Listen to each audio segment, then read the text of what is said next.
Welcome to WatchMojo UK, and today we're celebrating the life and music of the late great Prince of Darkness by counting down our favourite songs. We'll be omitting guest appearances on other tracks, while also saving Ozzy's work with Black Sabbath for another day. There's no present, there's no future, I don't even know about the past.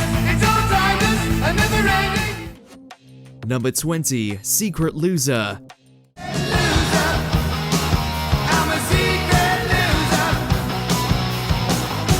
Hey, are you looking for a great, easily accessible song to introduce a friend to the heavy metal bombast of Ozzy Osbourne? Secret Loser is a great place to start. A hooky single from the man's underrated 1986 slab, The Ultimate Sin. Jake E. Lee's main riff is infectiously catchy, Ozzy's vocal lines are melodic, and Phil Sousan's bass does some serious heavy lifting during the breakdown before the final verse.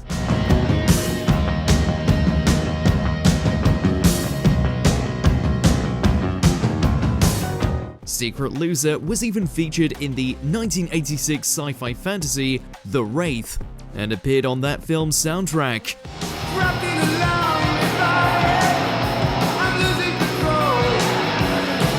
The Cut is a secret, pardon the pun, killer from a discography chock full of hidden gems.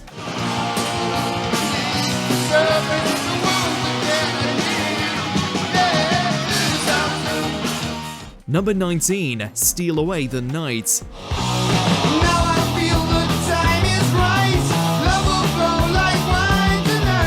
Does the act of including a parenthetical automatically make a song better? Well, not particularly, but it doesn't hurt, especially when it's a track that rocks as hard as Steal Away the Night. Come on, baby, now I've met your honesty. You are here and I am free. The Cut is tucked away as the closing track to Ozzy's breakout Blizzard of Oz LP from 1980. But don't think for a second it's a throwaway. Instead, Steal Away the Night ends Blizzard of Oz in rousing, thunderous fashion, a blazing rocker with a killer riff. Randy Rhoads rips out an amazing lead guitar performance, while Bob Daisley's bass adds a melodic counterpoint to the verses against Ozzy's vocals. It's great stuff.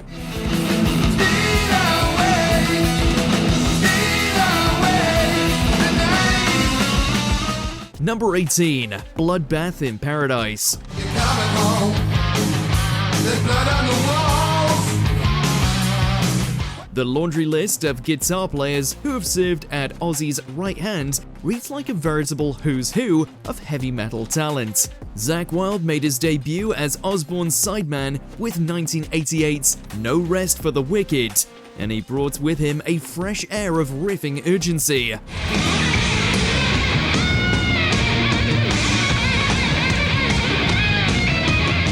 Bloodbath in Paradise serves as a calling card for Wylde's wicked six-string skills, a devious and dark song about Charles Manson and the Tate LaBianca murders. The song's quick pace and hyper-aggressive approach is perfect for Ozzy's late 80s career, as heavy metal was becoming faster and heavier by the day.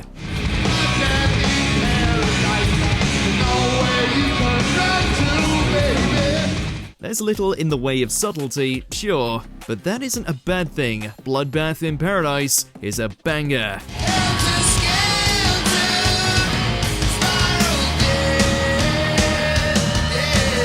Number 17, Mr. Tinkertrain.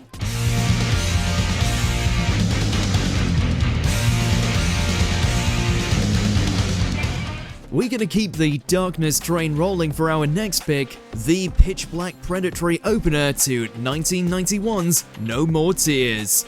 It was a gutsy move for Ozzy and his band to kick off Osbourne's first album for the 90s with Mr. Tinkertrain. The groove here is as sleazy as the song's subject matter, while the arrangements are remarkably inventive. Take for example how the second verse opens up with some finger snaps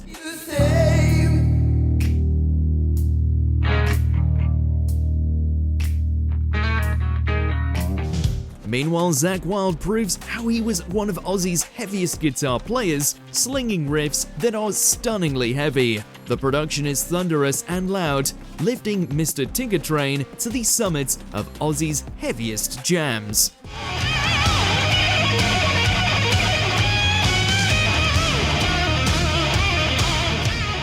Number 16, The Ultimate Sin.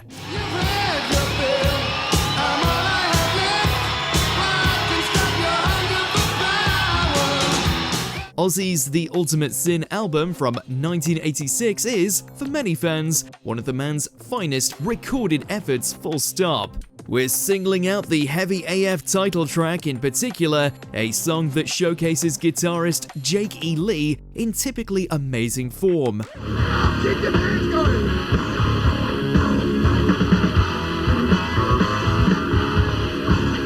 This period of Ozzy's career was marked by what was perhaps the man's closest flirtation with glam metal, but this definitely isn't a bad thing in our eyes. The Ultimate Sin is flashy, fiery, and overproduced, just the way we like it. The song's main riff is crunchy too, proving that the Sunset Strip influenced Ozzy still had plenty of gas left in the creative tank.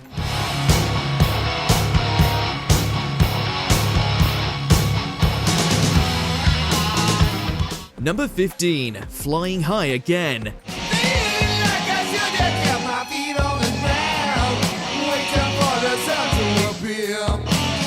The discography of Ozzy Osbourne is nothing if not diverse. His songs often encompass a variety of moods, including the lighter feeling of songs like Flying High Again. It's the spirit of the 1970s arena rock that permeates this cut, from Ozzy's Diary of a Madman album from 1981, a feel-good tune about creative freedom.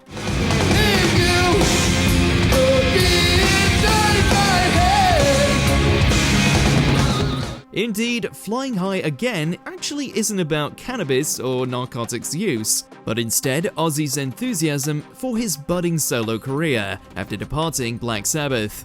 Flying High Again is an easygoing jam that's perfectly tailored to rock radio, and one that still gets played often today.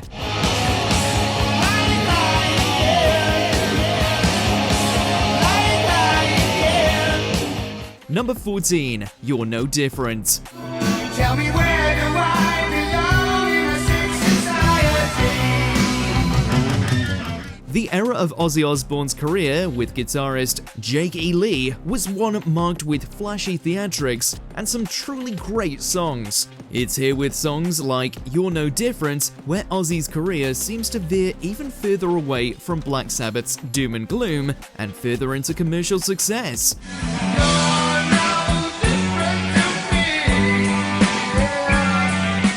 The production is slicker, the riffs fancier, and the arrangements geared more towards catchy hooks and memorable choruses. You're No Different is moody and gothic, while Ozzy's vocals present a brooding Prince of Darkness, backed by Lee's enviable guitar mastery.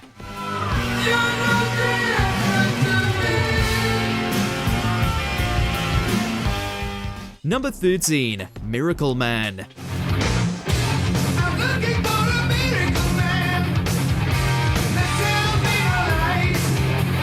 Ozzy had long been in the political crosshairs of the religious right prior to 1988's No Rest for the Wicked album. However, the Ozman took aim right at figures like Jimmy Swaggart on his song Miracle Man. This was a scathing rebuke of the perceived hypocrisy of high-profile television preachers caught with their proverbial and sometimes literal pants down.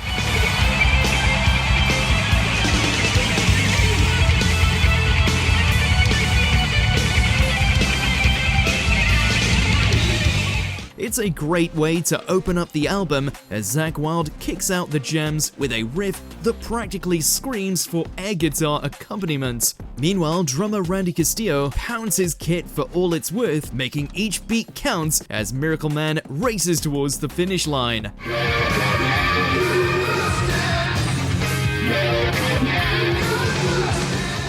Number 12, I Just Want You. I just want you.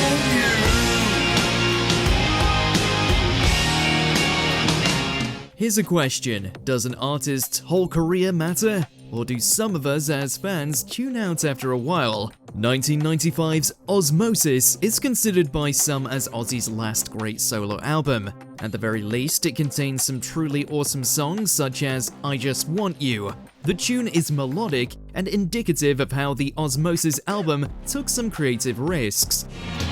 There are no criminal crimes.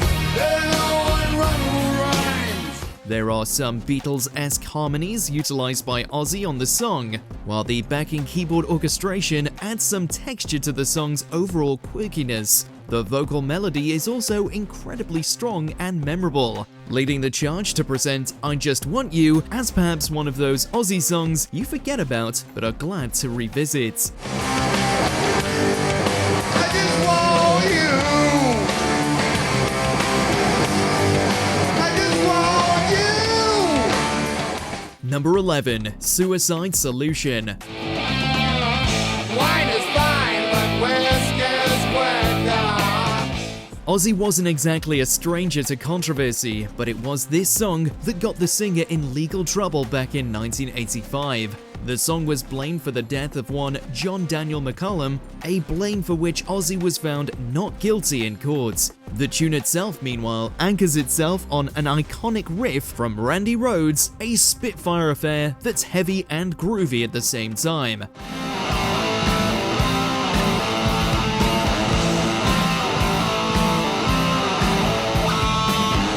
Bob Daisley's bass anchors the entire thing with a rock-solid bottom end to boot. Ozzy would revisit similar themes with 1988's underrated Demon Alcohol, but it all started here with this unforgettable track. Take a bottle, drown your sorrows. Better floods away tomorrow. Number 10, Mama, I'm Coming Home. You took me in and you drove me out, yeah, you had me hypnotized, yeah. Ozzy was justifiably known for his contributions to heavy metal, but many laypersons possibly forget how many wonderful ballads he's sung over the years. I guess that we'll meet in the end. Goodbye to Romance serves as a great example from Ozzy's early years, while Old LA Tonight is a latter-day tearjerker. Will it be alright tonight? Meanwhile, Mama I'm Coming Home sits smack dab in the middle as one of the Ozman's most successful singles. The lyrics were written by Motorhead's Lemmy Kilmister and possess a certain poetry that could often spring from that man's fertile mind. I could be right, I could be wrong. It hurts so bad, it's been so long.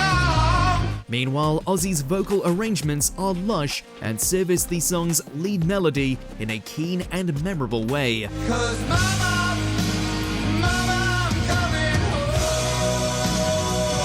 home. Number 9, Perry Mason. On his way to dinner when he took him by surprise. If you think that the famed TV lawyer Perry Mason is a strange subject matter for an Ozzy Osbourne song, then congratulations, you're absolutely right. It doesn't really matter at the end of the day though, because this first single from 1995's Osmosis album hits all the right notes. The main riff is crunchy as hell, and the guitar solo from Zakk Wylde is one of the finest ever put to tape on an Ozzy record.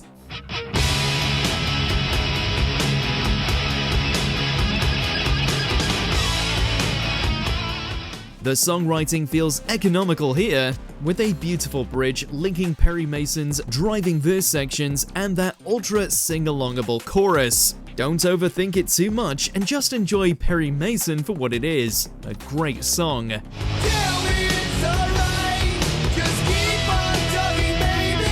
I've been doing this all night. Number 8, No More Tears. The light in the window is a crack in the sky. There were a number of singles released from Ozzy's landmark super successful 1991 LP, No More Tears. The title track has endured right up to the modern day as well, remaining a staple on rock and heavy metal radio. It's easy to see why too, since No More Tears has one fantastic bass line going for it that helped drive the song.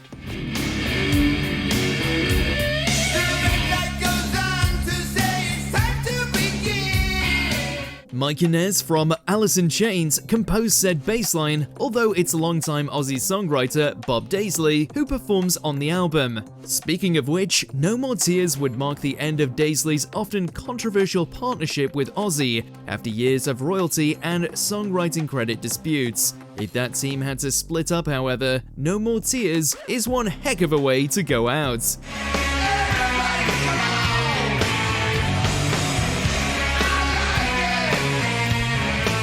Number 7, I Don't Know.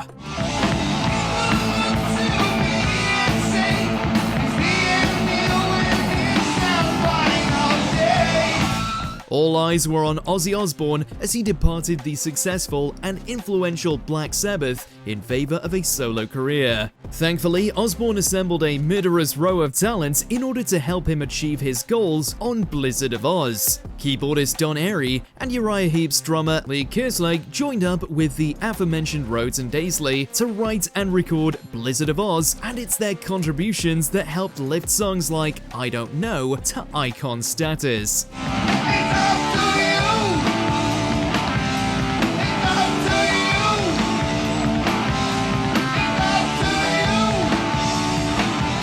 Rhoads' main riff is aggressive but accessible, while Daisley and Kerslake's restrained rhythm sections allow the track to breathe. As for Ozzy, well, he nails that iconic chorus for all he's worth.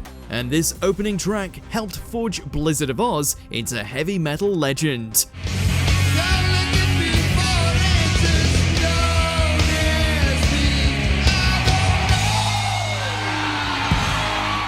Number 6, Mr. Crowley. Mr.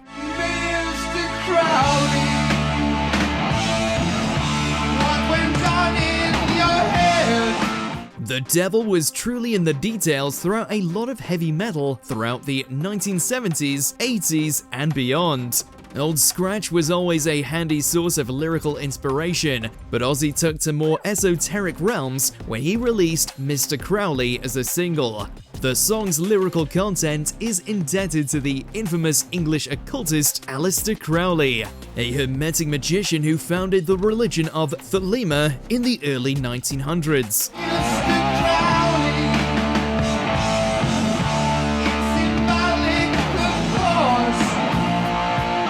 Mr. Crowley's musical approach echoes this mysterious and often shadowed world of religious study, particularly thanks to Don Airey's evocative keyboard intro. Elsewhere, Randy Rhoads' epic solo is the icing on the cake for this dark and driving song of heavy metal madness.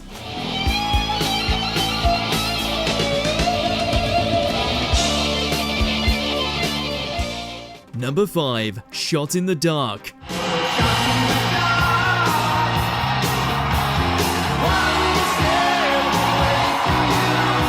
There's a lot to unpack in Shot in the Dark. As mentioned before, Ozzy had always dodged allegations of improperly crediting those who have written songs for and with him over the years. Shot in the Dark was a notable hit from The Ultimate Sin, yet it's curiously missing from many compilation albums for reasons of nebulous ownership. Bassist Phil Susan brought the song to Ozzy after first demoing it with the group Wildlife in the early 80s. Shot in the dark.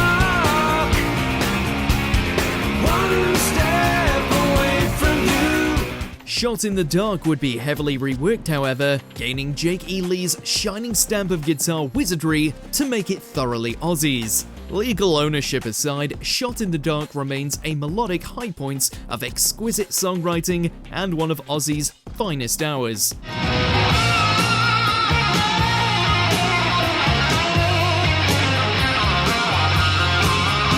Number 4, Bark at the Moon.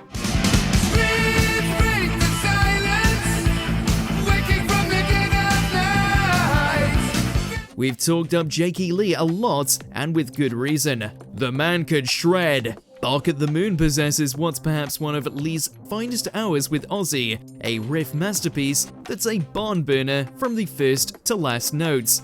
The song wastes no time in melting faces with a central lick that's as catchy as a cold. Meanwhile, the solo section melts a bit of Randy Rhoads' classical inspiration with Lee's own flashy and theatrical style.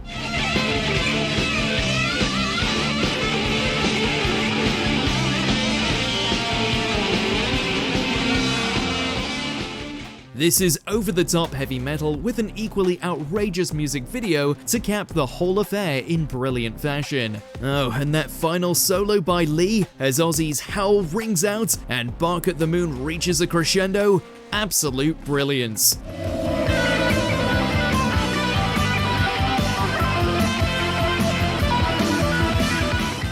Number 3, Over the Mountain.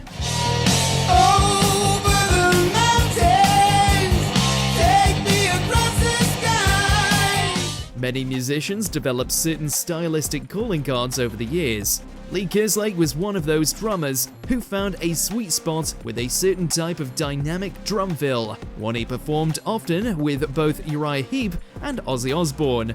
It's this fill that opens up Over the Mountain, a certified banger that was one of the singles from Ozzy's sophomore LP, Diary of a Madman.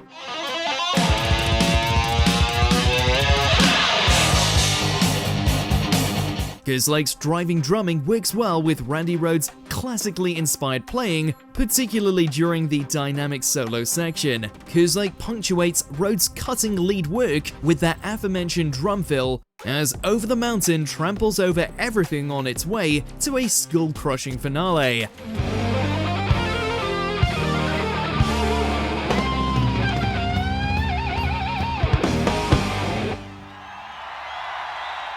Number 2, Crazy Train.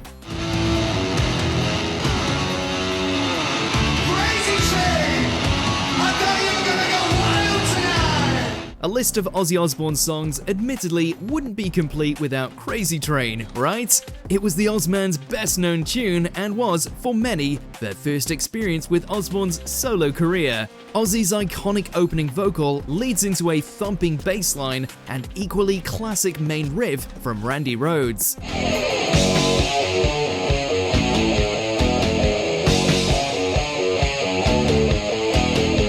It's a lick that would be revised and revisited years later by Jake E. Lee on Ozzy's Lightning Strikes.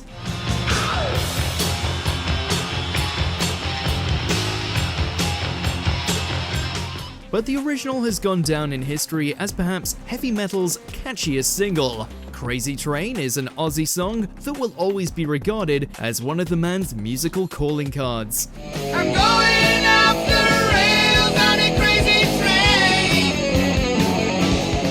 Before we unveil our top pick, here's a few honorable mentions. Devil's Daughter, Holy War. Heaven vs. Hell, Winner Takes All. I'll pay a visit in your darkest hour. I Don't Want to Change the World, a great single from the No More Tears album.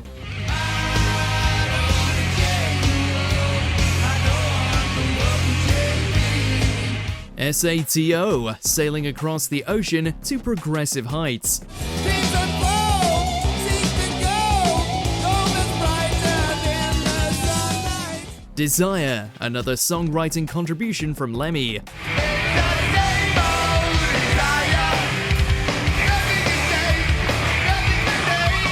Waiting for Darkness, an epic album closer. Here I'll stay, waiting for darkness.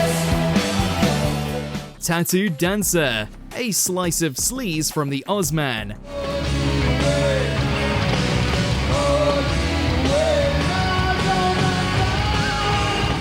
Now You See It, Now You Don't. Bob Daisley calls out Sharon in song form. Now you see it, now you don't, yeah. Before we begin, we publish new content every day, so be sure to subscribe to our channel and ring the bell to get notified about our latest videos. Number 1, Diary of a Madman.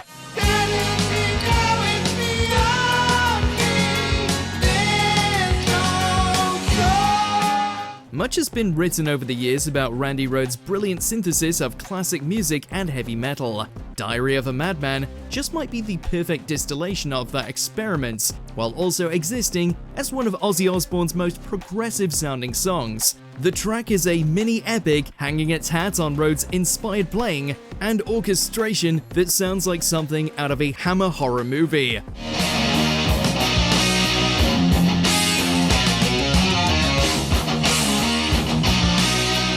It's the sound of Ozzy perhaps working outside of his comfort zone, but wonderfully so, and successfully to boot. Crazy Train may be Ozzy's biggest hit, but it's Diary of a Madman that's perhaps the man's best song.